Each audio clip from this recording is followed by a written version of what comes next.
नमस्कार, आप देख रहे हैं न्यूज़ एट 10। मैं हूं आंचल गुलाटी गुंबर। अगले 1 घंटे में हम जानेंगे देश और दुनिया से जुड़ी तमाम बड़ी खबरें। तो आइए सबसे पहले रुक करते हैं सुर्खियों का न्यूज़ एट 10 में। प्रधानमंत्री नरेंद्र मोदी वीडियो कॉन्फ्रेंस के माध्यम से व्लादिवोस्तोक में ईस्टर्न इकोनॉमिक फोरम के बैठक के प्लेनरी सेशन को करेंगे संबोधित। ये फोरम रूस और अन्य देशों के समक्ष मौजूद वैश्विक चुनौतियों से निपटने के लिए एक मंच के रूप में करता है काम।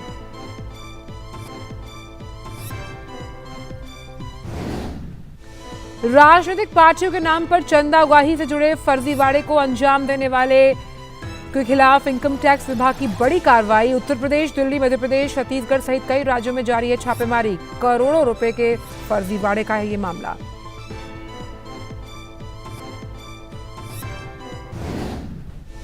पश्चिम बंगाल में सीबीआई की बड़ी कार्रवाई। ममता सरकार में कानून मंत्री मलय घटक के ठिकानों पर सीबीआई की छापेमारी। कोयला आवंटन घोटाले मामले में है सीबीआई की छापेमारी।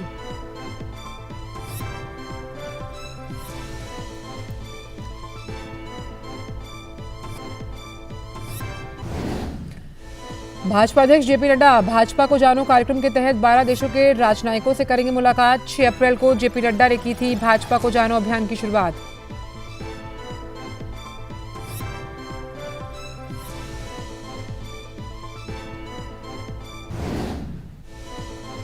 भारत दौरे पर आई बांग्लादेश की प्रधानमंत्री शेख हसीना आज शीर्ष व्यापारिक नेताओं के साथ करेंगी बैठक। साथ ही 1971 में बांग्लादेश के मुक्ति संग्राम के दौरान शहीद या गंभीर रूप से घायल हुए सैनिकों के वंशजों, भारत के रक्षा बलों के अधिकारियों के प्रत्यक्ष वंशजों को मुजीब छात्रवृत्ति करेंगी प्रदान।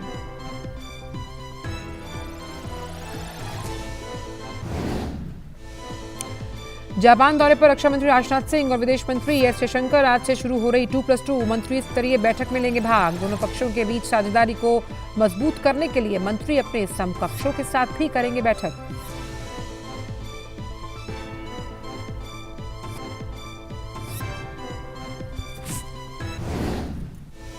बारिश से बेहाल कर्नाटक, बाढ़ में डूबा आईटी हब बेंगलुरु। कई इलाकों में भारी जलभराव की वजह से लोगों की दिक्कतें बढ़ी। मौसम विभाग ने 9 सितंबर तक भारी बारिश की चेतावनी जारी की।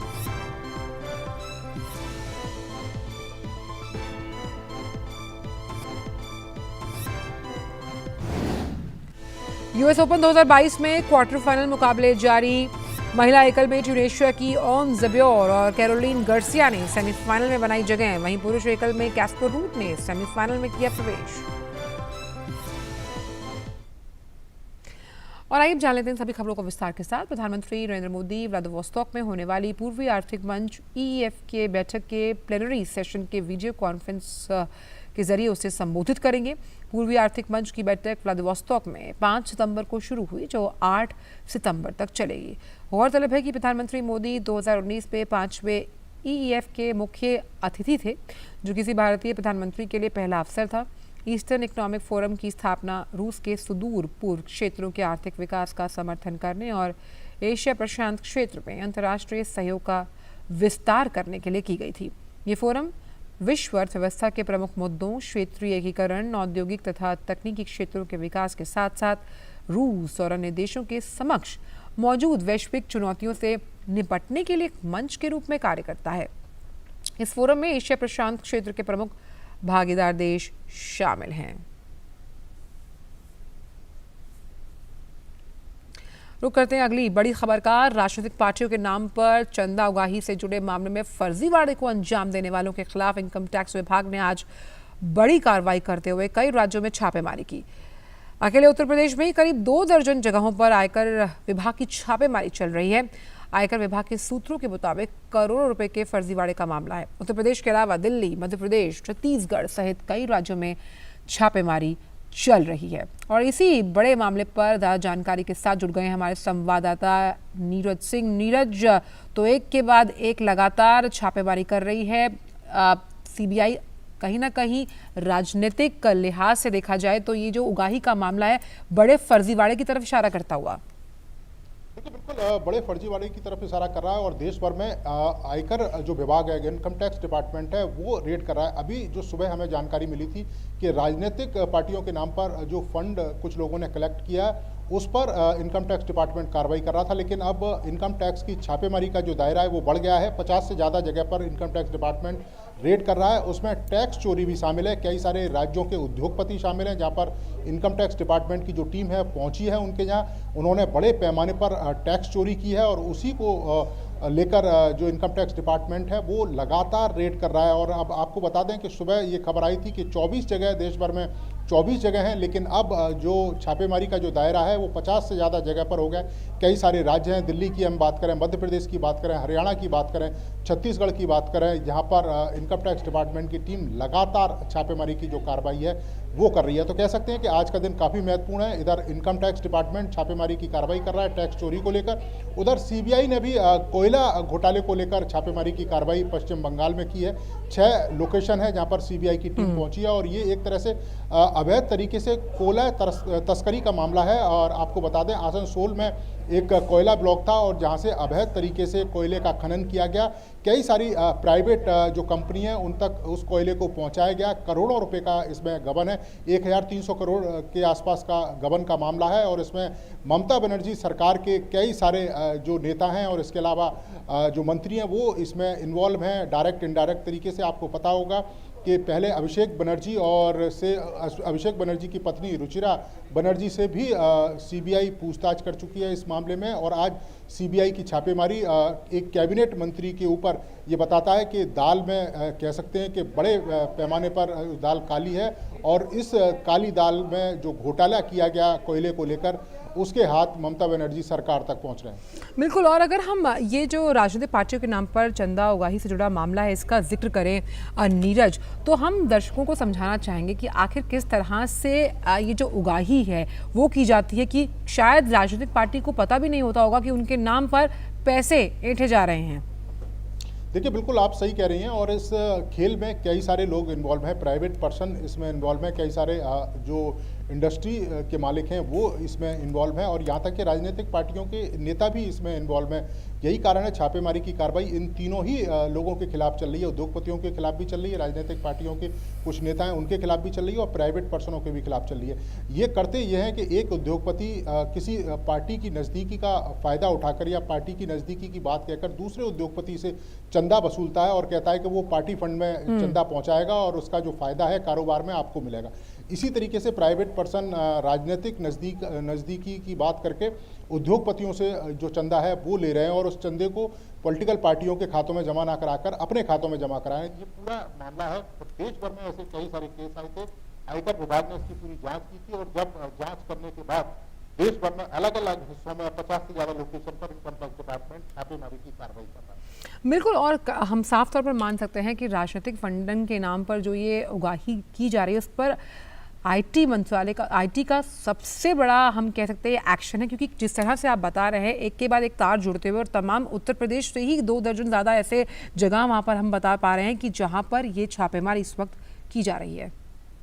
बिल्कुल आप सही कह रहे हैं और केवल उत्तर प्रदेश में नहीं है, इसमें कई सारे अधिकारी भी शामिल हैं इस पूरे खेल में। और एक तरह से कह सकते हैं कि एक मिली भगत है बड़े पैमाने पर देश भर में और एक चैन पूरी बनी हुई है कि किस तरह से पॉलिटिकल पार्टियों के नाम पर आपको चंदा वसूलना है। अगर हम जैसे एक उदाहरण के तौर पर देखें, मध्य प्रदेश में अगर हम बात करें तो किसी पॉलिटिकल पार्टी जो सत्ता में है उसके नाम पर चंदा वसूला जा रहा है। कोई दूसरी राज्य में किसी की दूसरी सरकार है तो उसके नाम पर चंदा वसूला जा रहा है। देश में किसी पॉलिटिकल पार्टी की सरकार है तो उसके नाम पर चंदा वसूला जा रहा है। तो इस तरीके से ये पूरे देश भर में खेल चल रहा था, जिसकी जानकारी इनकम टैक्स डिपार्टमेंट को लगी। बड़े पैमाने पर कई सारे उद्योगपति ऐसे भी थे जो टैक्स चोरी कर रहे थे लगातार कई सालों से, उनकी भी जानकारी मिली और ये एक साथ इनकम टैक्स डिपार्टमेंट ने छापेमारी की कार्रवाई की है पूरे देश भर में और 50 से ज़्यादा लोकेशन पर ये छापेमारी की कार्रवाई की है। इसमें बेंगलुरु का भी सामने नाम आ रहा है नीरज की, वहाँ पर भी छापेमारी चल रही है। तो हम मान सकते हैं कि घोटालों के इस पूरे चक्रव्यूह को तोड़ने के लिए इनकम टैक्स का हंटर चलाया गया। तो कहाँ बेंगलुरु और दिल्ली, तो कहीं ना कहीं तार जुड़ते हुए यहाँ तक कि इसमें मिड डे मील का भी नाम सामने आ रहा है, उसको लेकर भी छापेमारी, यानी कि मिड डे मील के लिए जो पैसा बच्चों के खाने के लिए दिया जाता था वो उसके लिए इस्तेमाल ना होकर किसी और ही जगह वो पैसा पहुँचाया जा रहा था। बिल्कुल आंचल, आप सही कह रही हो। और जैसा कि मैं बोल भी रहा था कि राजनीतिक पार्टियों के नाम पर तो चंदा वसूला ही जा रहा था, बल्कि अलग अलग जो उद्योगपति हैं, कोई टैक्स चोरी कर रहा है, कोई किसी तरह के करप्शन के खेल में शामिल है, कोई मिड डे मील के नाम पर बड़े पैमाने पर जो संपत्ति है वो अर्जित कर रहा है। तो ये कई सारे मामलों को मिलाकर इसकी जांच करी थी इनकम टैक्स डिपार्टमेंट ने, और यही कारण है कि पूरे देश भर में ये छापे मारने शुरू किए हैं एक साथ। और हो सकता है कि अभी 50 से ज्यादा जगह पर है, आने वाले समय में कुछ एक घंटे में हो सकता है जांच का जो दायरा है वो बढ़ सकता है, 100 और उससे ज्यादा भी लोकेशन पर इनकम टैक्स डिपार्टमेंट छापेमारी की कार्रवाई कर सकता है। कई सारे मामले हैं, लेकिन ज्यादातर मामलों में टैक्स चोरी एक महत्वपूर्ण मामला है। तो टैक्स चोरी यानी कि कहीं ना कहीं कागजों पर जो कहा गया वो नहीं किया गया।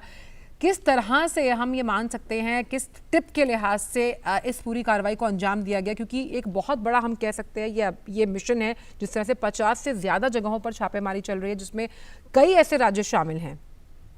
देखिए बिल्कुल आंचल, आप सही कह रही हो, क्योंकि इसमें कई सारे उद्योगपति ऐसे भी शामिल हैं जो बड़े पैमाने पर पैसा तो कलेक्ट कर रहे थे, पैसा बना रहे थे, लेकिन प्रॉपर तरीके से इनकम टैक्स डिपार्टमेंट को टैक्स नहीं दे रहे थे। उसी तरीके से कई सारे ऐसे राजनीतिक पार्टियों से जुड़े लोग भी हैं जो प्रॉपर टैक्स नहीं भर रहे थे इनकम टैक्स डिपार्टमेंट में, लेकिन पैसा अकूत कमा रहे थे।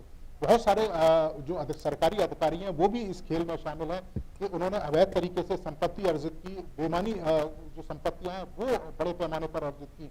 तो यह सारा का सारा जो मामला है वो इनकम टैक्स डिपार्टमेंट के जब सामने आया, इनकम टैक्स डिपार्टमेंट ने जब पूरे मामले की जांच पड़ताल की, तो उन्होंने पाया कि पूरे देश भर में ये खेल खेला जा रहा है और इसमें बड़े पैमाने पर लोग शामिल हैं जो हजारों करोड़ की संपत्तियां इधर से उधर कर रहे हैं और उसकी जो टैक्स उसकी चोरी कर रहे हैं। जब एक साथ जो जानकारी आपस में तमाम राज्यों के इनकम टैक्स डिपार्टमेंट ने साझा करी टीम ने, उसके बाद एक कह सकते हैं कि एक साथ पूरे देश भर में छापे मारने की एक कार्रवाई शुरू हुई और उसी के तहत ये छापेमारी की कार्रवाई आंचल अभी भी लगातार। बिल्कुल, तो राजनीतिक फंडिंग के नाम पर जो फर्जीवाड़ा चल रहा था, जो उगाही चल रही थी, उसको लेकर आईटी सख्त होती है और लगातार 50 से ज़्यादा जगहों पर छापेमारी चल रही है। बहुत बहुत शुक्रिया रीजा, लेकिन आपसे आगे भी इस पूरे मामले पर अपडेट्स लेते रहेंगे, क्योंकि हमने लगातार देखा कि घोटालों को लेकर जो तमाम सरकारी एजेंसियां हैं वो सख्त हैं। चाहे हम बात करें ईडी की, बात करें आईटी की, और ऐसा ही एक मामला अब सीबीआई के हाथ भी लगा है। तो कोयला घोटाले मामले में सीबीआई ने बड़ी कार्रवाई की है। पश्चिम बंगाल में 6 जगहों पर सीबीआई छापेमारी कर रही है। ममता सरकार में कानून मंत्री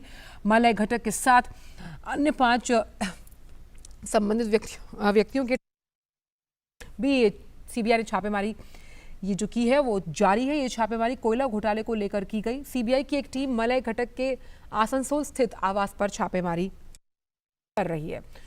और इसी पूरे मामले पर ताज़ा जानकारी के साथ कोलकाता से हमारे संवाददाता प्रसन्नजीत बख्शी जुड़ गए हैं। प्रसन्नजीत, लगता है कि ममता सरकार के लिए दाग अच्छे हैं। कई मंत्री, पहले हमने देखा कि जो उनके एजुकेशन मिनिस्टर थे, और अब ये एक और मंत्री, इनका नाम भी घोटाले में सामने आता हुआ और सीबीआई का शिकंजा कसता हुआ। नहीं, देखिए, मलय घटक का नाम पहले से ही हमको सुनने में आ रहा था कि, लेकिन कब उनकी घर पे छापेमारी किया जाए इसके इंतजार में थे हम लोग ये पहले दिन से, क्योंकि वो आसानसोल का ही, आसानसोल रानीगंज जो कोयले का एकदम एरिया माना जाता है, वहीं का विधायक है। वहीं पे कई वर्षों से ये राजनीति करते आ रहा है। इनका आसानसोल का घर और कोलकाता में लेक गार्डन्स में एक घर है, वहां पे भी छापेमारी चल रहा है। तो ये एक माने सिर्फ मैं कहना चाहूंगा कि इंतजार हम कर रहे थे और आज शुरुआत हो गए। और बाकी जो लोगों के घर पे या ऑफिस में छापेमारी किया जा रहा है, वो कोई चार्टर्ड अकाउंटेंट है, कोई इनसे जुड़े हुए लोग हैं।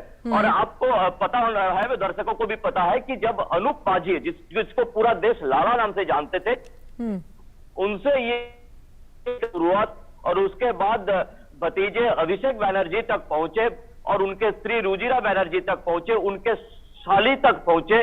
तो ये सब कुछ हो जाने के बाद 2 तारीख को अभिषेक बैनर्जी का फिर से 6 घंटे का पूछताछ हमने देखे है कोलकाता में। तो ये कड़ी है जिस कड़ी में मलय घटक बाकी रह गया था। तो मलय घटक की घर पे छापेमारी का शुरुआत है आज, और मुझे पता नहीं ये कितने देर तक चलेगा, लेकिन कहानी ये है कि कोलकाता रानीगंज के इलाके में जितने सारे लोग काम करते, रंजीत, यहाँ पर कनेक्टिविटी का इशू आ रहा है, लेकिन आप जो जानकारी दे रहे हैं वो बहुत अहम है कि जो कानून मंत्री हैं पश्चिम बंगाल सरकार के, वहाँ पर इस वक्त सीबीआई ने कोयला घोटाले मामले में बड़ी कार्रवाई की। और सबसे अहम बात यहाँ पर ये है और विडंबना ये है कि जो उस सरकार में कानून मंत्री है मलय घटक, उनके घर ये छापेमारी चल रही है, यानी कि कानून का जो विभाग वो उनके अंतर्गत आता है और वही कानून तोड़ते हुए नजर आ रहे हैं। बहुत बहुत शुक्रिया प्रसन्न जी तमाम जानकारी को साझा करने के लिए। आपसे आगे भी अपडेट्स देते रहेंगे। और अब रुक करते हैं अन्य खबरों का। तो भारत दौरे पर आई बांग्लादेश की प्रधानमंत्री शेख हसीना आज शीर्ष व्यापारिक नेताओं के साथ बैठक करेंगी।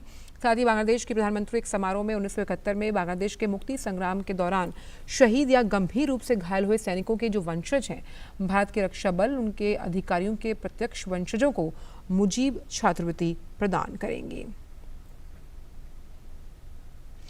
और अब बात 2+2 डायलॉग को लेकर। रक्षा मंत्री राजनाथ सिंह और विदेश मंत्री डॉक्टर एस जयशंकर आज से 10 सितंबर तक जापान की आधिकारिक यात्रा पर होंगे। रक्षा मंत्री राजनाथ सिंह और डॉक्टर एस जयशंकर टोक्यो में दूसरी भारत जापान 2+2 मंत्री स्तरीय बैठक में शामिल होंगे। यात्रा के दौरान विदेश मंत्री एस जयशंकर अपने जापानी समकक्ष योशिमासा हयाशी और राजनाथ सिंह अपने समकक्ष यासुकाजू हामदा के साथ मंत्री स्तरीय बैठक करेंगे। दोनों देशों के बीच विशेष रणनीतिक और वैश्विक भागीदारी, लोकतंत्र, स्वतंत्रता और कानून सम्मत शासन के प्रति सम्मान के साझा मूल्यों पर आधारित ये बैठक होगी। यात्रा के दौरान दोनों पक्ष इस भागीदारी को और मजबूत करने के जो विचार हैं उस पर बात करेंगे। तो भारत के रक्षा मंत्री राजनाथ सिंह और विदेश मंत्री डॉक्टर एस जयशंकर 2+2 मंत्री स्तरीय में बैठक के लिए जापान की आधिकारिक यात्रा पर हैं। और ये जो 2+2 डायलॉग है, इस प्रक्रिया में भारत जापान के साथ भी 2+2 डायलॉग कर चुका है पहले, रूस के साथ भी, अमेरिका के साथ भी। तो ये जो 2+2 डायलॉग होता है जिसमें विदेश मंत्री जो होते हैं एक देश के वे दूसरे देश के विदेश मंत्री से मिलते हैं और साथ ही साथ रक्षा मंत्री दूसरे अपने जो समकक्ष हैं उनसे मुलाकात करते हैं। इसी पर ज़्यादा जानकारी के लिए हमारे साथ फोन लाइन पर मौजूद है हमारे संवाददाता अमृतपाल सिंह। अमृत, किस लिहाज से जो 2+2 डायलॉग है, हमने देखा कि ये दूसरा 2+2 डायलॉग है जापान के साथ भारत का, कितना अहम और प्रमुख क्या रहेगा इस 2+2 डायलॉग में एजेंडे को लेकर? देखिए, प्रमुख ये है कि जो दोनों जब चारों मंत्री, विदेश मंत्री दोनों मुल्कों के और रक्षा मंत्री बैठेंगे तो पूरे जो सामरिक रिलेशंस की समीक्षा करेंगे। आप जानती हैं कि स्ट्रेटेजिक और ग्लोबल पार्टनरशिप है भारत और जापान के बीच में, जिसका एक की कंपोनेंट है आपकी डिफेंस कोऑपरेशन। तो डिफेंस कोऑपरेशन और स्ट्रेटेजिक कोऑपरेशन पर बात होगी। इस डायलॉग से पहले रक्षा मंत्री दोनों देशों के एक डिफेंस मिनिस्टेरियल डायलॉग करेंगे और वहाँ उसी के साथ जो दोनों देशों के विदेश मंत्री हैं वो फॉरेन मिनिस्टर्स और स्ट्रेटेजिक डायलॉग करेंगे, जहां पर डिफेंस मिनिस्टर्स उनकी अपनी डिफेंस कोऑपरेशन, चाहे वो मिलिट्री टू मिलिट्री कोऑपरेशन हो, जॉइंट मिलिट्री एक्सरसाइजेस की बात हो, डिफेंस में एक दूसरे की कंट्रीज की जो इन्वेस्टमेंट है या जिन मुद्दों पर सहमति बनी है, यूएवीज में, रोबोटिक्स में, लैंड बैटरीज में, डिफेंस पीएसयूज की आपसी टेक्नोलॉजिकल आदान प्रदान, उनके प्राइवेट कंपनीज का निवेश भारत में डिफेंस सेक्टर में, तो इन पूरे मुद्दों पर वो समीक्षा करेंगे। जब वहीं विदेश मंत्री के ग्लोबल फोरा पे कैसे कोऑर्डिनेट किया जाए, पोजीशन सिमिलर कैसे ली जाए। दोनों इंडिया और जापान क्वाड के मेंबर्स हैं। अभी क्वाड की सीनियर ऑफिसर्स मीटिंग दिल्ली में हुई, जहां ऑस्ट्रेलिया, जापान और इंडिया के सीनियर ऑफिशियल्स क्वाड के मिले और पॉलिसी इनिशिएटिव्स पर बात हुई, तो उस पर बात होगी। जब चारों मंत्री इकट्ठे बैठेंगे 2+2 के लिए तो इसकी पूरे रिलेशनशिप की समीक्षा की जाएगी। जो इन्वेस्टमेंट्स इंडिया में, अभी जब रोमियो किशिदा उनके प्रधानमंत्री भारत आए थे 5 महीने पहले, तो 5 ट्रिलियन येन की इन्वेस्टमेंट की बात हुई थी, जो करीब 2,30,000 करोड़ रुपया बनता है। तो वो इन्वेस्टमेंट डिफेंस सेक्टर में कैसे हो और उसको कैसे पुश दिया जाए, उस पर बातचीत होगी। और साथ ही साथ हिंद प्रशांत महाक्षेत्र के घटनाक्रम पर भी नजर रहेगी, क्योंकि कहीं ना कहीं सामरिक लिहाज से भी ये यात्रा काफी अहम दोनों देशों के लिए। बिल्कुल ठीक कहा आपने कि इंडो पैसिफिक दोनों का एक कॉमन डोमेन है जहां इंटरेस्ट को इंसाइट करते हैं। हालांकि एमईए जब अपनी इस पर प्रतिक्रिया देती है तो चाइना का नाम नहीं लेती, पर ये क्लियर है कि क्लोज डोर्स के पीछे चाइना एक बड़ा इम्पोर्टेंट प्लेयर है इस रीजन में और उसकी जो अग्रेसिव और एक्सपेंशनिस्ट पॉलिसीज हैं उससे पूरा क्षेत्र डिस्टेबलाइज होने की संभावना है। तो चाहे वो ताइवान स्ट्रेट में जिस तरह की एग्रेसिव मिलिट्री पोस्चरिंग कर रहा है, चाहे सेंकाइको आइलैंड्स के साथ उनका रनिंग फ्यूड है, ईस्ट चाइना सी में जापान के साथ, चाहे उनकी साउथ चाइना सी में डोमिनेशन हो, चाहे ईस्टर्न लद्दाख में आपके साथ जो एक मिलिट्री स्टैंड ऑफ चल रहा है जो अभी तक रिजॉल्व नहीं हुआ है, इतनी मिलिट्री लेवल सीनियर कमांडर्स की वार्ता के बाद भी, तो ये जरूर फोकस में आएगा और डिस्कशंस का एक टॉपिक रहेगा। इंडो पैसिफिक या हिंद महासागर में जो उनकी डोमिनेशन है या उनकी एक्सपेंशनिस्ट पॉलिसीज हैं, उसको कैसे सेफ सिक्योर सी लेन्स प्रोक्योर की जाएं, एक इंक्लूसिव ग्लोबल ऑर्डर वहां एस्टैब्लिश किया जाए, उस पर जरूर बात होगी। और साथ ही हम जानते हैं कि जो बैकड्रॉप है उसमें यूक्रेन और रूस के बीच जो इस वक्त युद्ध चल रहा है उसके लिहाज से भी इस यात्रा में कुछ चर्चा होने की उम्मीद, क्योंकि हम जानते हैं कि 2+2 के जो प्रमुख भागीदार हैं उसमें रूस भी है, मतलब रूस के साथ भी 2+2 डायलॉग कर चुका है भारत। जी देखिए, जापान और इंडिया में का जब 2+2 होता है तो वहाँ मतलब आप पूरे ग्लोबल इश्यूज की, हालांकि वो रीजनल इश्यूज और जो आपको स्पेसिफिक इम्पेंज अपॉन करते हैं, पर यूक्रेन रशिया के कॉन्फ्लिक्ट का ये असर ये है कि ग्लोबल सप्लाई चेन डिसरप्शंस हो रही हैं, उससे आपकी जो कीमतें हैं तेल की हों, खाने के आइटम्स की हों, उस पर एक फर्क पड़ रहा है और कई देशों पर उनकी इकोनॉमी डिस्टेबलाइज हुई है। तो इस पर एक ब्रॉडर व्यू पर कि आपकी पोजीशंस कॉमन कैसे हों, इस पर जरूर बातचीत होगी। जी, बहुत बहुत शुक्रिया अमृत इन तमाम जानकारियों को हमसे साझा करने के लिए। हम आगे भी आपसे इस पर अपडेट्स लेते रहेंगे, लेकिन फिलहाल न्यूज़ 10 में वक्त एक छोटे से ब्रेक का। जेपी नड्डा आज भारत में तैनात 12 देशों के राजदूतों और उच्चायुक्तों के साथ मुलाकात करेंगे। भाजपा को जानो कार्यक्रम के तहत दुनिया के विभिन्न देशों तक उनके राजदूतों या उच्चायुक्तों के माध्यम से भाजपा के इतिहास, संघर्ष, सफलता, विचारधारा और योगदान के बारे में जानकारी पहुंचाने के अभियान की कड़ी में जेपी नड्डा पार्टी के राष्ट्रीय मुख्यालय में 12 देशों के जो राजनयिक हैं, मिशनों के प्रमुख हैं, उनके साथ संवाद करेंगे। भाजपा के स्थापना दिवस के अवसर पर इसी वर्ष 6 अप्रैल 2022 को भाजपा अध्यक्ष जेपी नड्डा ने भाजपा को जानो अभियान की शुरुआत की थी। इस कार्यक्रम के दौरान भाजपा के विदेश मामलों के विभाग के प्रभारी विजय चौथवारे के साथ ही पार्टी के कई अन्य नेता मौजूद रहे। तो भाजपा को जानो पहल के अंतर्गत आज का ये संवाद काफ़ी अहम है और इसी पर जानकारी के साथ फोन लाइन पर जुड़ गए हमारे संवाददाता शैलेंद्र मिश्र। शैलेंद्र, जेपी नड्डा आज भाजपा को जानो जो पहल है, करीबन 12 देशों के राजदूतों के साथ बातचीत करेंगे। किस तरह से भारतीय जनता पार्टी का इतिहास रहा है, विचारधारा है, संघर्ष है, सफलता की कहानी है, उस लिहाज से ये संवाद बेहद अहम।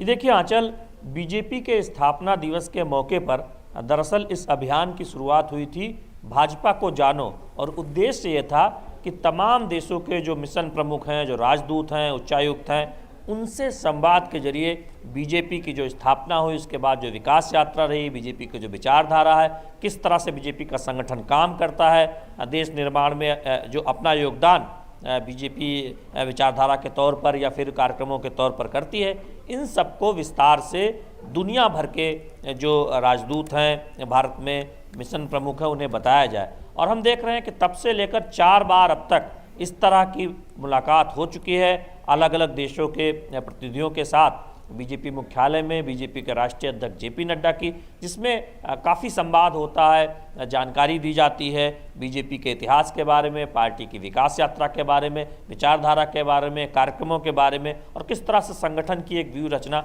बीजेपी कार्यक्रमों को लागू करने के लिए करती है। इन सब की विस्तार से जानकारी दी जाती है और अगर कोई सवाल होता है तो उस सवाल का जवाब भी बीजेपी के राष्ट्रीय अध्यक्ष जेपी नड्डा की तरफ से दिया जाता है। और इसका उद्देश्य यह है कि दुनिया भर के देशों में बीजेपी के बारे में जो उनकी संगठन की जो भूमिका है, जो विचारधारा है, उसका प्रचार प्रसार किया जा सके। आज जो बैठक होनी है उसमें 12 देशों के प्रतिनिधि के शामिल होने की उम्मीद है। बीजेपी के राष्ट्रीय अध्यक्ष के साथ ये बैठक बीजेपी के केंद्रीय मुख्यालय में शाम 4 बजे से प्रस्तावित है। तो निश्चित तौर पर हम देख रहे हैं कि अगर आज से पहले देखें जो 4 बैठकें हुई थी उसमें 47 देशों के प्रतिनिधियों के साथ मुलाकात हो चुकी है और बहुत अच्छा रिस्पांस हम देख रहे हैं इस बैठक का, जैसा कि बीजेपी बताती है। और हम देख भी रहे हैं कि एक तरह से देखें तो काफ़ी देर तक ये बैठक चलती है, जिसमें विचारों पर एक तरह से संवाद होता है और जानकारी दी जाती है विस्तार से बीजेपी के बारे में, उसके संगठन की रचना के बारे में, कैसे बीजेपी काम करती है ज़मीनी स्तर पर, कैसे जनता की समस्याओं को सुलझाने में बीजेपी के कार्यकर्ता आगे बढ़ चढ़कर मदद करते हैं। हमने कोरोना में देखा कि किस तरह से सरकार के कार्यक्रमों में बीजेपी के कार्यकर्ताओं ने उसमें अपने तौर पर मदद किया, चाहे वो अनाज के वितरण में सहूलियत पहुंचाने का मुद्दा हो या फिर कोरोना के खिलाफ जो वैक्सीन है वहाँ वैक्सीन केंद्रों पर बाहर टेंट लगाया, लोगों के फॉर्म भरवाए। तो बीजेपी के कार्यकर्ता किस तरह से समाज के काम करते हैं, किस तरह से सरकार की मदद करते हैं, किस तरह से देश को आगे बढ़ाने में काम करते हैं, उस पर भी बातचीत होती है। और निश्चित तौर पर हम देख रहे हैं कि इसका बहुत बेहतर रिस्पांस भी देखने को मिल रहा है। जिस तरह से पिछली मीटिंग में हमने देखा था शैलेंद्र की रूस, क्यूबा, तजाकिस्तान, किर्गिस्तान, उज़्बेकिस्तान के जो राजदूत थे उनसे बातचीत हुई और किस तरह से प्रधानमंत्री के सशक्त जो नेतृत्व वाली सरकार है उसका वैश्विक मंचों पर डंका बोलता है और जिस डॉक्यूमेंट्री के लिहाज से इसे समझाने की कोशिश की है, संवाद का माध्यम खुला है, उस लिहाज से आज का भी ये दिन काफ़ी अहम।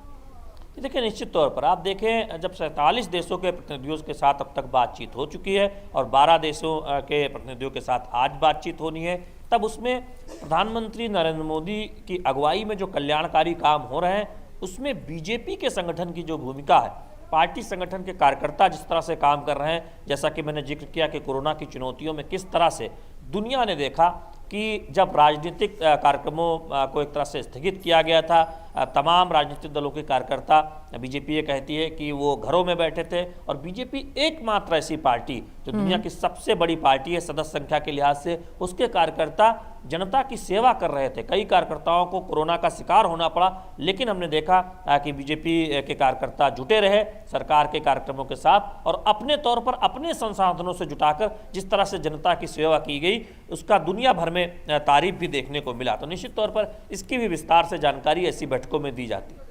बिल्कुल, लगातार ये बात जेपी नड्डा ने भी कही है कि जो ये भाजपा को जानो कार्यक्रम है किस तरह से पूरे विश्व में बुलंद होता हुआ नजर आता है। बीजेपी का ये सफ़र हमने देखा कि संगठन के लिहाज से हमेशा भाजपा की कोशिश रहती है कि वो कैसे जो चाहे सबसे निचले स्तर पर भी जो कार्य करता है वो भी उनके लिए कितना मायने रखता है। तो कहीं ना कहीं उसकी मेहनत और उसकी लगन को भी बताने की कोशिश इस भाजपा को जाने कार्यक्रम के द्वारा की गई है। आंचल देखिए, शायद दुनिया में एक ऐसा पहला कार्यक्रम है जब कोई राजनीतिक दल दुनिया भर के देशों के प्रतिनिधियों को अपने पार्टी के बारे में बताना चाहता है, अपने पार्टी की विचारधारा के बारे में बताना चाहता है। चूंकि जब दुनिया की सदस्य संख्या के लिहाज से सबसे बड़ी पार्टी बीजेपी है और उसे लगता है कि दुनिया भर के देशों को पार्टी की विचारधारा किस तरह से देश के विकास में बीजेपी अपने तौर पर योगदान कर रही है उसको जानना जरूरी है। तो निश्चित तौर पर हम देख रहे हैं कि संगठन की न केवल व्यूह रचना में बल्कि इस तरह के कार्यक्रमों के निर्माण के जरिए दुनिया भर में बीजेपी नाम का जो राजनीतिक संगठन है वो दुनिया के सबसे सदस्य संख्या के लिहाज से सबसे बड़ा संगठन है, किस तरह से काम करता है, किस तरह से उसका विकास हुआ है, उसके लिए इस बीजेपी जानो अभियान की शुरुआत की गई है। और हम देख रहे हैं कि उसका इसीलिए देखें कि अलग अलग देशों के प्रतिनिधियों के साथ जब मुलाकात होती है विस्तार से चर्चा होती है। तो निश्चित तौर पर बीजेपी ने इस कार्यक्रम को बहुत सोच समझ कर बनाया है कि दुनिया भर में पार्टी के विचारधारा के बारे में लोग जो इधर उधर से जानकारी पाते हैं, इससे अच्छा है कि सीधे राष्ट्रीय अध्यक्ष के साथ संवाद के जरिए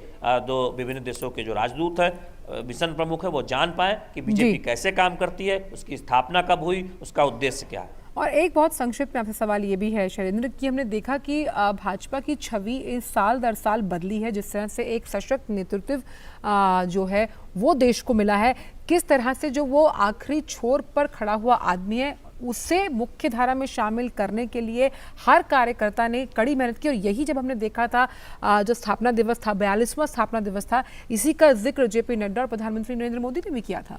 निश्चित तौर पर प्रधानमंत्री नरेंद्र मोदी की अगुवाई में जब से 2014 में केंद्र में सरकार आई उसके बाद हमने देखा कि पंडित दीनदयाल उपाध्याय कि जो अंत्योदय विचारधारा है उसको उद्देश्य रखते हुए, यानी अंतिम आदमी तक विकास का लाभ सबसे पहले पहुँचे, जो समाज के अंतिम पायदान पर खड़ा है, तमाम योजनाओं की शुरुआत की गई। और बीजेपी जब सत्ता में आती है तो किस तरह से पारदर्शी तरीके से योजनाओं के जरिए लोगों के कल्याण पर काम होता है, उसका तमाम उदाहरण योजनाओं के जरिए देखने को मिला।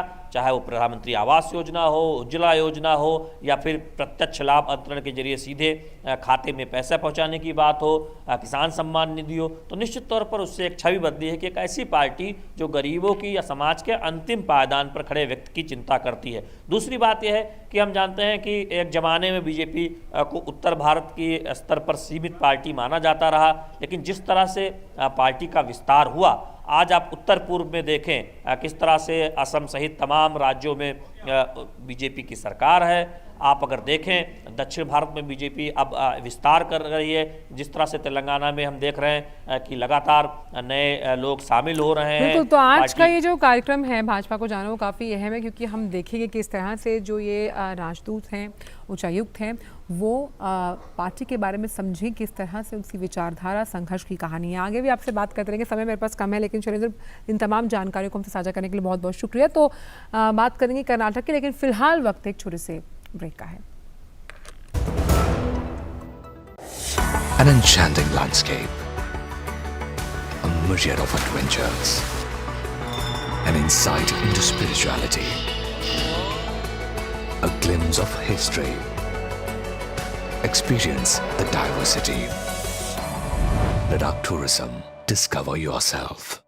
पेड़ लगाओ, पानी बचाओ, जनसंख्या को जनबाढ़ न बनाओ। IME Sahibabad, Ghaziabad, NCR। 27 years of excellence in higher education offers Radhika scholarship up to 50% of college fees. आप सोच रहे होंगे कि मेरी रसोई में इतने तरह के तेल क्यों हैं? अलग अलग तेल विभिन्न प्रकार के आवश्यक फैटी एसिड्स प्रदान करते हैं, जो हमारी बेहतर सेहत के लिए जरूरी हैं। हमें तेलों का बदल बदल के प्रयोग करना चाहिए, ताकि हम इनसे अधिक स्वास्थ्य लाभ ले सकें। तो आइए देखते हैं कि मैं खाना पकाने के लिए इन तेलों का प्रयोग कैसे करूंगी। मैं तिल के तेल से पोहा बना रही हूँ और ये सच में बहुत स्वादिष्ट है।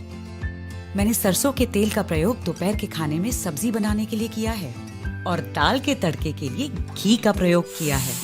सूरजमुखी तेल, कुसुम तेल, कपास का तेल, राइस ब्रान आदि तेलों का उपयोग भी नियमित रूप से बदल बदल कर किया जा सकता है।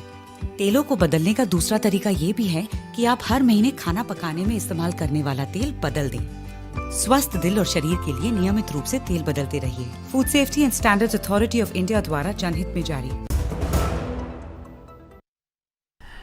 ब्रेक के बाद सभी का स्वागत और बात करते हैं कर्नाटक की राजधानी बेंगलुरु की, जहां बाढ़ का कहर देखने को मिल रहा है। लगातार हो रही बारिश के कारण कई इलाकों में पानी भर गया। कोरबंगला सहित बेंगलुरु के कई हिस्सों में जल भराव के कारण ट्रैफिक जाम की वजह से लोगों को परेशानी का सामना करना पड़ रहा है।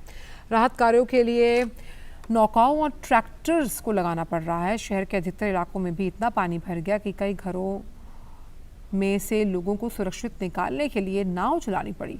मौसम विभाग के अनुसार कर्नाटक में 9 सितंबर तक भारी बारिश की चेतावनी जारी की गई है। विभाग के मुताबिक कर्नाटक, तमिलनाडु, आंध्र प्रदेश में 8 और 9 सितंबर को भारी बारिश, तूफान, बिजली गिरने की संभावना है। शहर के कई इलाके जलमग्न हो चुके हैं। बाढ़ की वजह से कई IT कंपनियों का कामकाज भी प्रभावित। सिलिकॉन वैली कही जाने वाले बेंगलुरु में पहली बार ऐसी स्थिति आई जब IT वर्कर्स को ट्रैक्टर पर दफ्तर जाना पड़ा। और बेंगलुरु से ही जुड़ रही हैं हमारे साथ हमारी संवाददाता आयशा खानम। तो आयशा, जिस तरह से हम हालात इस वक्त देख रहे हैं कर्नाटक की सिलिकॉन वैली को लेकर, कहीं ना कहीं इनलैंड ड्रेनेज की समस्या साफ तौर पर बहुत ज़्यादा परेशानी का सबब बनती हुई और आगे भी अभी मौसम की मार झेलनी है कर्नाटक वासियों को 9 सितंबर तक। जी हाँ, बिल्कुल आंचल, क्योंकि इस वक्त तो बारिश कुछ हद तक थमी हुई है और जो पानी का जो जल स्तर है सड़कों पर महादेवपुरा और सरजापुर में कुछ हद तक कम होता जा रहा है, तो राहत का काम यहाँ पर थोड़ा आसान हो जाएगा।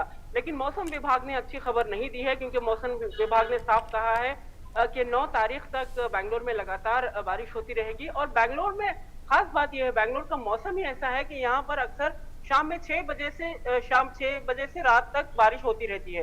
तो इस वक्त तो बारिश थमी हुई है। तो ऐसी सूरत में दक्षिण बैंगलोर के कई स्कूल्स को छुट्टी घोषित कर दी गई है।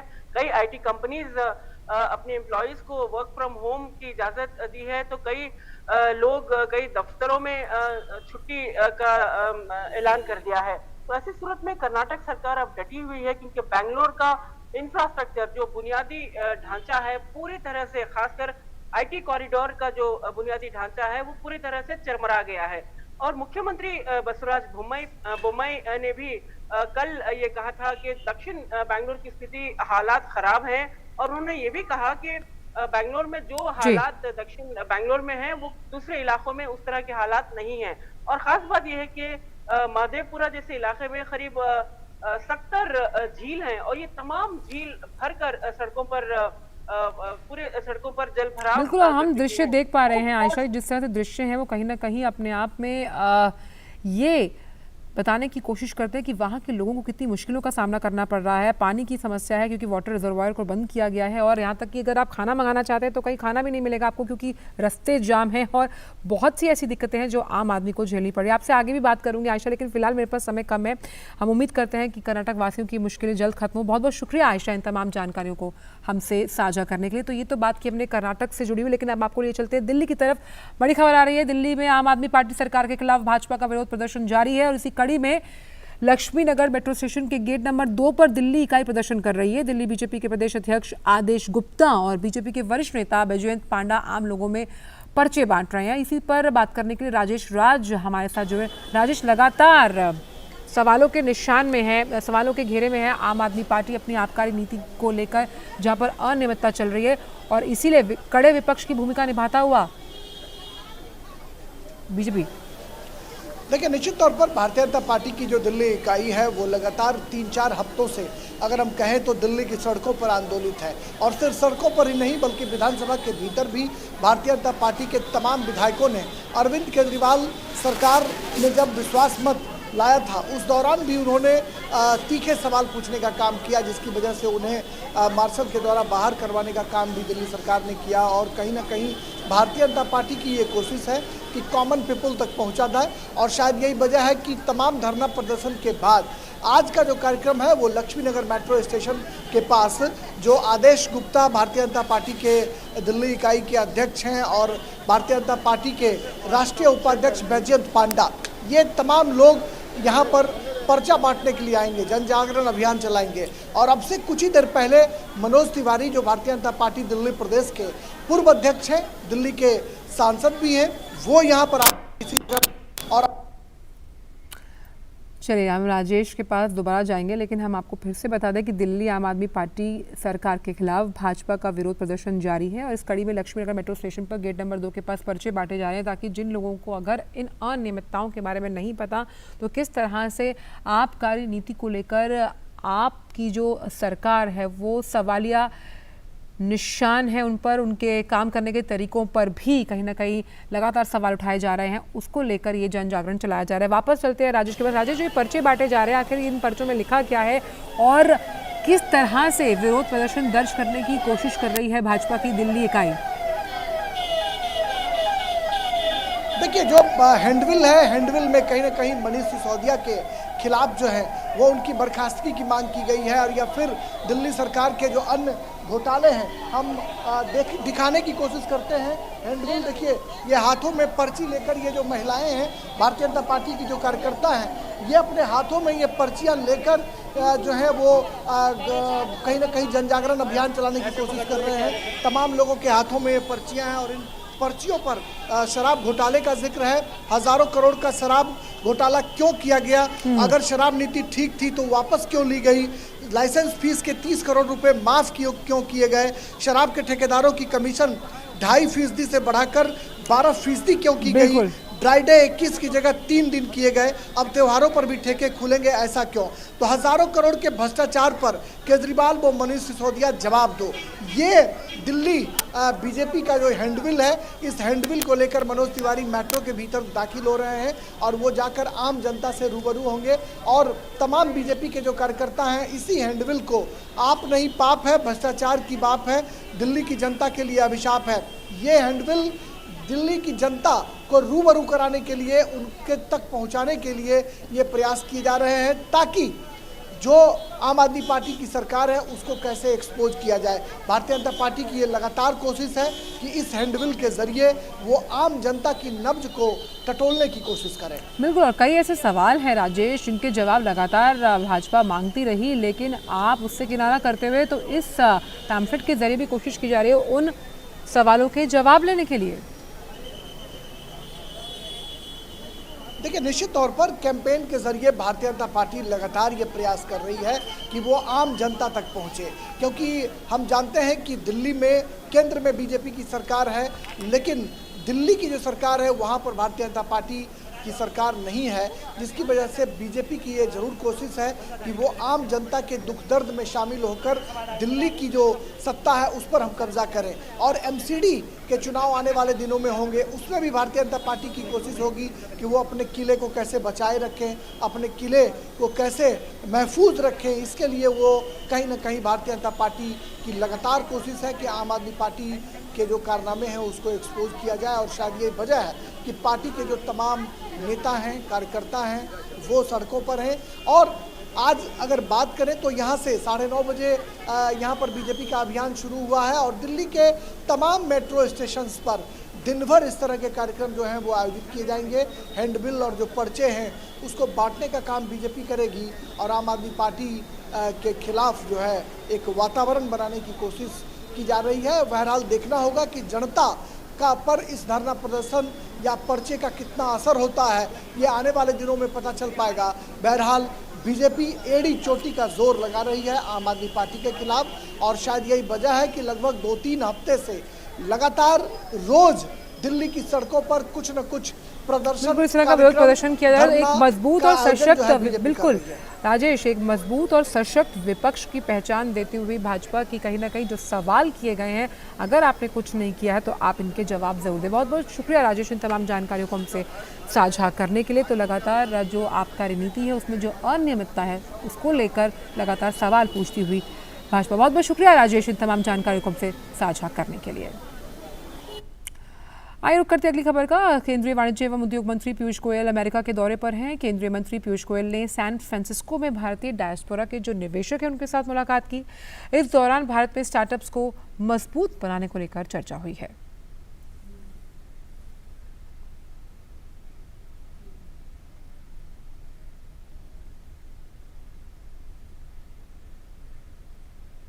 केंद्रीय वाणिज्य एवं उद्योग मंत्री पीयूष गोयल ने स्टैनफोर्ड विश्वविद्यालय का भी दौरा किया। इस दौरान उन्होंने शोधकर्ताओं और छात्रों के साथ मुलाकात की। इस दौरान उन्होंने आकांक्षी भारत की यात्रा पर हिस्सा बनने के लिए शोधकर्ताओं और छात्रों को आमंत्रित किया। खबर मंगोलिया से। मंगोलिया यात्रा के अंतिम दिन रक्षा मंत्री राजनाथ सिंह को एक खास तोहफा मिला। रक्षा मंत्री ने ट्विटर पर तस्वीरें साझा करते हुए बताया कि मंगोलिया में उनके खास मित्रों ने उन्हें एक सुंदर घोड़ा उपहार में दिया, जिसका नाम रक्षा मंत्री ने तेजस रखा। राजनाथ सिंह ने राष्ट्रपति खुरेलसुख और मंगोलिया को इसके लिए धन्यवाद दिया है।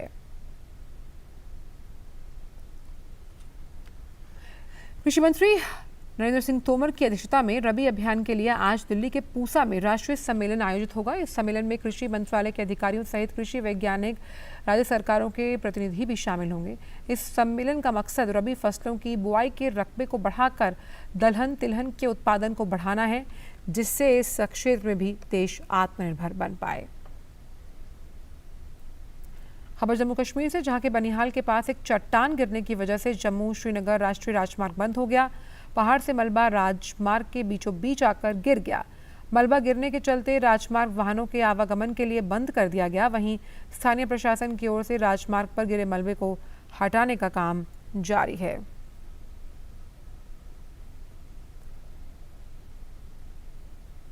और अब टीकाकरण को लेकर जिसका आंकड़ा तेजी से बढ़ रहा है। कोविड महामारी के खिलाफ सबसे प्रभावी हथियार के रूप में शुरू किए गए टीकाकरण अभियान के तहत देश में अब तक 213 करोड़ 91 लाख से अधिक टीकों की खुराक दी जा चुकी है। पिछले 24 घंटों में 18,81,000 से अधिक टीके लगाए गए। टीकाकरण अभियान देश में लोगों की कोविड से सुरक्षा का महत्वपूर्ण माध्यम है। इसकी उच्च स्तर पर लगातार समीक्षा और निगरानी की जा रही है। और अब नजर डालते हैं कोरोना संक्रमण के ताज़ा आंकड़ों पर। स्वास्थ्य और परिवार कल्याण मंत्रालय के मुताबिक देश भर में पिछले 24 घंटों में 5,369 से ज़्यादा मामले दर्ज किए गए। वहीं पिछले 24 घंटों में 7,094 मरीज उपचार करवाकर स्वस्थ हुए, जिसके बाद देश में रिकवरी रेट 98.70% हो गया। वहीं साप्ताहिक पॉजिटिविटी रेट वर्तमान में 2% दर्ज किया गया। दैनिक पॉजिटिविटी रेट 1.67%। संयुक्त राष्ट्र में भारत की स्थायी प्रतिनिधि रुचिरा कंबोज ने कहा कि भारत की शांति स्थापना की साख को किसी सबूत की जरूरत नहीं है। संयुक्त राष्ट्र शांति अभियान पर सुरक्षा परिषद की बैठक में बोलते हुए रुचिरा कंबोज ने कहा कि भारत ने 6 दशकों के दौरान 2,60,000 से अधिक सैनिकों और कर्मियों के साथ शांति स्थापना में गर्व से योगदान दिया था। रुचिरा कंबोज ने कहा कि परंपरा जारी है और भारत ने वर्तमान में 12 संयुक्त राष्ट्र शांति अभियानों में से 9 में से 5,700 अधिक भारतीय शांति रक्षक के लिए तैनात किए गए। संयुक्त राष्ट्र में भारत की पहली महिला स्थायी प्रतिनिधि ने महिला शांति सैनिकों की भूमिका पर भी बात की। संयुक्त राष्ट्र महासचिव एंटोनियो गुतेरेस ने जापोरिजिया परमाणु ऊर्जा संयंत्र के आसपास के क्षेत्रों में संघर्ष रोकने और सुरक्षा के महत्व पर जोर दिया। यूएन महासचिव ने वर्तमान स्थिति पर चिंता जताते हुए कहा कि संयंत्र के आसपास किसी भी प्रकार की गतिविधि उसकी ढांचागत अखंडता और सुरक्षा के लिए खतरा है। IAEA की टीम ने संयंत्र की स्थिति पर एक रिपोर्ट जारी की, जिसमें गोलीबारी को रोकना, सुरक्षा प्रणालियों पर जोर देना, आपूर्ति श्रृंखला तैयार करना और संचार स्थापित करने की सिफारिशों को रिपोर्ट में शामिल किया गया है। यूक्रेन राष्ट्रपति ने कहा कि वे जापोरिजिया परमाणु ऊर्जा संयंत्र के आसपास के क्षेत्र की विसैन्यीकरण करने के लिए अंतर्राष्ट्रीय परमाणु ऊर्जा एजेंसी के आह्वान का समर्थन करते हैं। इससे पहले IAEA ने परमाणु संयंत्र के आसपास सुरक्षा कारणों का जिक्र करते हुए कहा कि संयंत्र के आसपास गोलीबारी की घटना से परमाणु आपदा का खतरा पैदा हो सकता है, इसलिए तत्काल रूप से हिंसक कार्रवाई को रोकना होगा। रुक करते हैं खेल की खबरों का और बात करते हैं यूएस ओपन को लेकर। यूएस ओपन 2022 में अब क्वार्टर फाइनल मुकाबले शुरू हो चुके हैं। महिला एकल वर्ग में आज खेले गए क्वार्टर फाइनल मुकाबले में 5वीं वरीयता प्राप्त ट्यूनीशिया की ऑन्स जब्योर ने ऑस्ट्रेलिया की आयला टोमियानोविच को हरा दिया। आयला के साथ खेले गए रोमांचक मुकाबले में जब्योर ने 6-4, 7-6 के अंतर से जीत दर्ज करते हुए सेमीफाइनल में प्रवेश किया। वहीं यूएस ओपन के पुरुष एकल के क्वार्टर फाइनल मुकाबले में नॉर्वे के 23 वर्षीय कैस्पर रूड ने जीत दर्ज करते हुए सेमीफाइनल में जगह बनाई। कैस्पर रूड ने क्वार्टर फाइनल मुकाबले में इटली के मातेओ बेरेतिनी को 6-1, 6-4, 6-7 के अंतर से मात दी। वहीं राउंड ऑफ 16 के मुकाबले में जीत दर्ज करते हुए स्पेन के 19 वर्षीय टेनिस खिलाड़ी कार्लोस अल्काराज ने स्पर्धा के क्वार्टर फाइनल में बनाई जगह। पुरुष एकल स्पर्धा में खेले गए मुकाबले में अल्काराज ने क्रोएशिया के मार्विन सिलिक को 6-4, 3-6, 6-4, 4-6, 6-3 के अंतर से मात दी। और अब बात चैंपियंस लीग के पहले मुकाबले में गत विजेता रियल मैड्रिड की, जिसने अपने अभियान की शुरुआत शानदार जीत के साथ की। मंगलवार देर रात सेल्टिक के खिलाफ खेले गए मुकाबले को मैड्रिड ने 3-0 से अपने नाम किया। हालांकि दोनों टीमों के बीच रोमांचक मुकाबले के बीच पहले हाफ में किसी को भी सफलता नहीं मिली, लेकिन दूसरे हाफ के 56वें मिनट में मैड्रिड की तरफ से विनिसियस जूनियर ने सेल्टिक के खिलाफ पहला गोल दागकर खाता खोला। इसके बाद रियल मैड्रिड की तरफ से 4 मिनट के बाद ही लूका मॉड्रिक ने दूसरा गोल करते हुए मुकाबले में 2-0 की बढ़त हासिल की। मैड्रिड की तरफ से तीसरा गोल एडन हिजार्ड ने 77वें मिनट में दागकर मुकाबले को एक तरफा बना दिया। वहीं सेल्टिक की टीम मैड्रिड के खिलाफ संघर्ष करती नजर आई, लेकिन हार के अंतर को भी कम ना कर सकी। और अब खबर आपके स्वास्थ्य से जुड़ी हुई। हड्डियां हमारे शरीर के लिए महत्वपूर्ण हैं। हड्डियों को अगर सही पोषण ना मिले तो वो कमज़ोर होने लगती हैं। हड्डियों की मजबूती के लिए हमारे आहार में किस किस तरह के खाद्य पदार्थ होने चाहिए, आइए जानते हैं।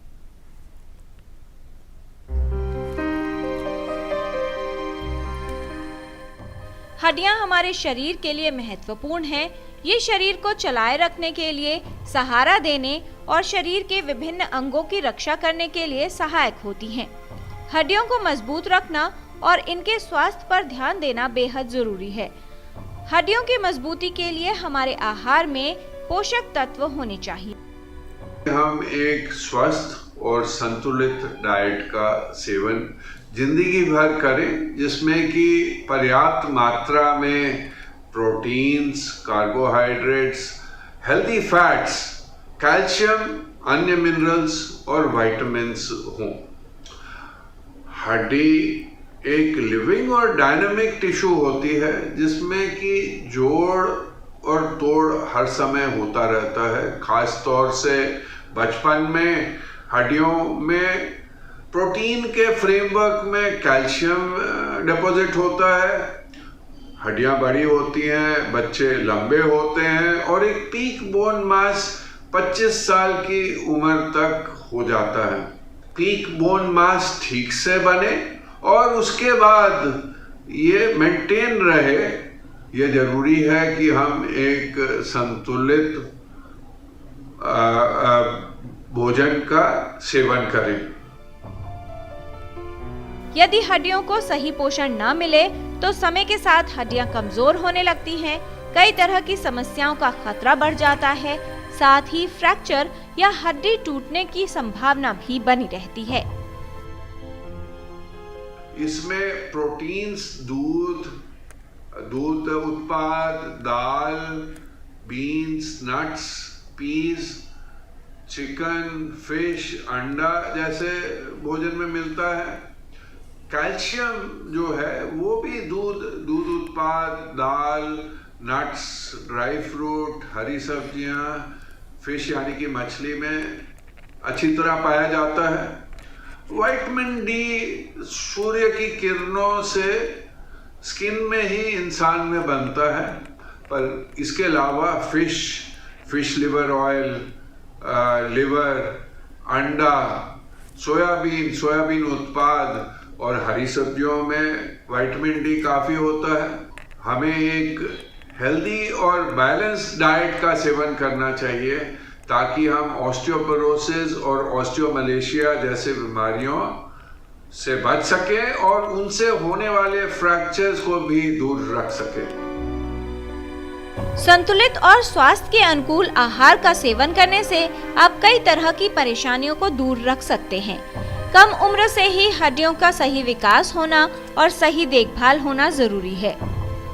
अपने आहार में सही पोषण लें, जिससे आपकी हड्डियां मजबूत रहें। किरण भारद्वाज, डीडी न्यूज। और फिलहाल न्यूज़ 18 में इतना ही। दीजिए इजाजत, नमस्कार।